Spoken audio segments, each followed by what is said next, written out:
কি বন্ধুরা, তোমরা সবাই কেমন আছো? শুনলাম তোমরা নাকি নিজের মনকে নিয়ন্ত্রণ করতে পারছো না। আজকের এই ভিডিওটি ঠিক তোমাদের জন্য। মনের বিভ্রান্তি কাটানোর 5টি পদ্ধতি। আমরা যতই বড় হই না কেন, মনের একটা অভ্যাস থেকে যায়, সন্দেহ করা, দ্বিধা করা, ভয় পাওয়া। আর এই ভয় থেকেই জন্ম নেয় বিভ্রান্তি। তোমরা জানো তো, তোমাদের সবচেয়ে বড় শত্রু যদি কেউ হয়ে থাকে, সেটা হচ্ছে তোমাদের মন। আর তোমার সবচেয়ে বড় বন্ধুও নিয়ন্ত্রিত মন। তাই প্রথমেই তোমাকে বুঝতে হবে তুমি তোমার মনকে কিভাবে বন্ধুতে রূপান্তর করবে। প্রতিদিন সকালে নিজের সঙ্গে 5 মিনিট কথা বলো। আমি আজ বিভ্রান্তি হব না তো, আমি জানি আমার পথ, আমি জানি আমি কি করতে চাই। এই ছোট অথচ শক্তিশালী কথাগুলো তোমার মস্তিষ্কে নতুন নিউরাল পাথ তৈরি করবে। আবেগের পদ্ধতি খুব কাজ করে। আর রাতের বেলা শিখো, লিখো আজ কি নিয়ে বিভ্রান্ত হয়েছিলে, কেন হয়েছিলে। লিখো তার জন্য তোমার সমাধান কি হতে পারে। মন ধরা যায় না, কিন্তু অভ্যাস দিয়ে তাকে কিন্তু বশ বানানো যায়। মনে রাখো, যতদিন তুমি নিজের মনকে বন্ধু না বানাতে পারবে, ততদিন তুমি নিজের জীবনকে লক্ষ্যেও পৌঁছাতে পারবে না।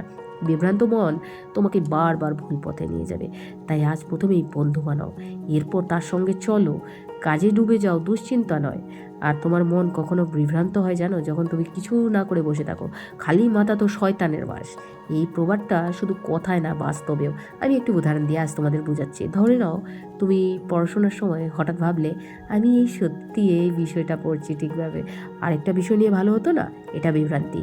আর ঠিক তখনই যদি তুমি মনে করো যে 5 মিনিট হেঁটে একটু জোরে বলো, আমি যেটা করছি সেটা করেই বড় হবো, তাহলে মন আবার ফোকাস ফিরে আসবে। মস্তিষ্ক বিভ্রান্তি কাটানোর শ্রেষ্ঠ ওষুধ কাজ। কাজ মানেই বড় কিছু না, মানে তুমি যে পড়ছো, কাজ করছো, রান্না করছো, হাঁটছো, যাই করো সম্পূর্ণ মনোযোগ দাও। ডিপ ওয়ার্ক পদ্ধতি ব্যবহার করো। একবার 30 মিনিট ফোকাস করে কাজকে করো, তারপর 5 মিনিট ব্রেক নাও। এই পদ্ধতি মস্তিষ্কের প্রশিক্ষণ দেয় বিভ্রান্তি কাটিয়ে কীভাবে একাগ্রতা তৈরি হয়। মনে রাখো, যারা বেশি কাজ করে তারা কম বিভ্রান্ত হয়, যারা বসে থাকে দুশ্চিন্তা গোল ধাঁধায় হারিয়ে যায়। তাই বলি, বিভ্রান্ত দূর করতে চাইলে কাজে ডুবে যাও, চিন্তায় নয়। আর জীবনের উদ্দেশ্য পরিষ্কার করো। বিভ্রান্তি তখন আসে যখন তোমার জীবনের মন পরিষ্কার নয়। তাহলে প্রশ্ন হলো, তুমি কি চাও? তোমার জীবনের উদ্দেশ্য কি?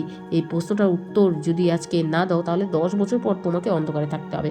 আর সোজা কথা, তুমি যদি তোমার ঠিক করে নাও বা আমি এই কাজটি 5 বছরের মধ্যে করব, তাহলে আমি প্রতি বছর বা প্রতি 6 মাসে একবার বিভ্রান্ত হবে। নিজেকে প্রতিদিন জিজ্ঞাসা করো, আমি কেন এই পড়াশোনা করছি, আমি কেন এই চাকরিটি করছি, আমি কেন জীবনে বড় হতে চাই। এই কেন উত্তর যদি স্পষ্ট থাকে, তাহলে বিভ্রান্ত আসলে তুমি পথ হারাবে না। আর ভীষণ বোর্ড বানাও। তোমার লক্ষ্যগুলো একটি বোর্ডে লিখো, সামনে রাখো, আর যাতে তুমি প্রতিদিন দেখো, মনে রাখো এবং এগিয়ে যাও। মনে রাখবে, যে ব্যক্তি জানে যে সে কোথায় যাচ্ছে, তাকে দুনিয়ার কোনো বিভ্রান্তি থামাতে পারে না। নিজেকে ছোট করে ভাবা বন্ধ করো। বিভ্রান্তি অনেক সময় সেলফ ডাউটও থাকে। আমি পারবো তো, আমি যথেষ্ট ভালো তো, ও তো আমায় ছাড়িয়ে গেল, আমি তো পিছিয়ে পড়লাম। এইসব ভাবনা আমাদের অনেক বিষাক্ত করে তোলে। সমাধান কি? নিজেকে ছোট করে ভাবা একেবারে বন্ধ করো। মানে তুমি তো জানো না তোমার ভিতরে কত শক্তি আছে, তুমি জানো না তুমি কি করতে পারো। যদি তুমি সত্যি চাও, নিজেকে অর্জন লিখে রাখো। আজ আমি কি শিখেছি, কি ভালো কাজ করছি সেটা লিখো। আর সেই ছোট ছোট জয়ই একদিন তোমাকে বড় করে তুলবে। সেলফ টক করো প্রতিদিন, আমি পারি, আমি যথেষ্ট, আমি প্রতিযোগিতায় আছি এবং আমি লড়বো। মনে রাখবে, নিজেকে ছোট ভাবা মানে নিজের শক্তিকে অবজ্ঞা করা। আর যারা নিজের শক্তিকে অবজ্ঞা করে তাদের মন বিভ্রান্ত হয়, দিশাহারা হয়। আজ থেকে, এই মুহূর্ত থেকে নিজেকে ভালোবাসো, নিজেকে বিশ্বাস করো, আর ধৈর্য রাখো। সব উত্তর একদিন স্পষ্ট হবে। সবচেয়ে বড় বিভ্রান্তি আসে যখন তুমি তাড়াতাড়ি ফল চাও, তাড়াতাড়ি পেতে চাও। তুমি মনে করো, সবাই তো এগিয়ে যাচ্ছে, আমার কেন আটকে আছি, আমার কি হবে। কিন্তু বিভ্রান্তি তোমাকে কিন্তু শেষ করে দেবে। তুমি যদি একটু ধৈর্য ধরো, একটু অপেক্ষা করো, তাহলে দেখবে তোমার মন নিজে সব থেকে উত্তর দিবে। ধৈর্য মানে শুধু অপেক্ষা নয়, ধৈর্য মানে আত্মবিশ্বাস নিয়ে আগানো। আর মনে রাখো, জীবন এক পরীক্ষা, সব উত্তর একসাথে দেয় না, ধাপে ধাপে সময়ের মতো দেয়। মোটিভেশন করো, প্রতিদিন 5 মিনিট চোখ বন্ধ করে শুধু শ্বাস নাও, ছেড়ে দাও, নিজেকে বলো সব ঠিক হয়ে যাবে, আমি ঠিক পথে যাচ্ছি। এই শুধু মনের বিভ্রান্তি কাটবে না, তোমার জীবনে এক আশ্চর্য শান্তি এনে দেবে। আর সমাপ্তি অংশ, আজ আমি যদি মন দিয়ে শুয়ে থাকি তাহলে বা মন থেকে শুনে থাকি, তাহলে আমি শিখেছি মনের বিভ্রান্তি কাটানোর 5টা সেরা পদ্ধতি। মনের বন্ধু হও, কাজে ডুবে যাও, জীবন উদ্দেশ্য পরিষ্কার করো, নিজের প্রতি বিশ্বাস করো, ধৈর্য ধরো। এখন প্রশ্ন হলো, তুমি এগুলো শুধু কি শুনবে না জীবনে কাজে লাগাবে? তোমার ভবিষ্যৎ নির্ভর করছে এই সিদ্ধান্তের উপর। আর তুমি বিভ্রান্ত হয়ে বসে থাকবে, নাকি তোমার বিভ্রান্ত জয় করবে, এক নতুন জীবন শুরু করবে? পছন্দ তো তোমার, জীবন তোমার। তাই আজ থেকেই শুরু হোক একটা পরিষ্কার, নির্ভুল আর বিভ্রান্ত মুক্ত জীবন। তোমার স্বপ্ন, তোমার পথ আর তোমার সিদ্ধান্ত। এবার তুমি নিয়ন্ত্রণে নাও।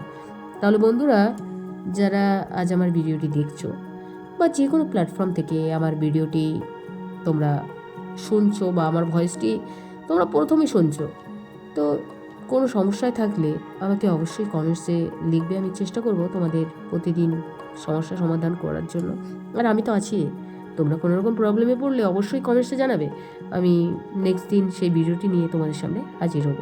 আর সমস্ত মতামত আমার ব্যক্তিগত, তাই যারা আমার ভিডিওটি দেখছো অবশ্যই কমেন্টসে জানাবে তোমরা কে কোথা থেকে আমার ভিডিওটি দেখছো। মোটিভেট হই পরের দিন নতুন কিছু ভিডিও বানাতে।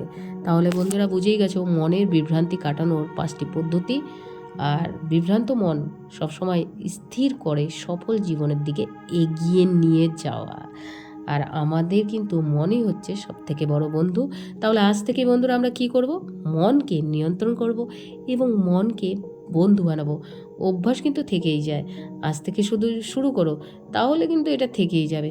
তাহলে বন্ধুরা, এখন তোমরা কি করবে সেটা তোমাদের হাতে। আর তোমাদের সবচেয়ে বড় শত্রু যদি কেউ হয়ে থাকে, সেটা হচ্ছে নিয়ন্ত্রিত তোমাদের মন।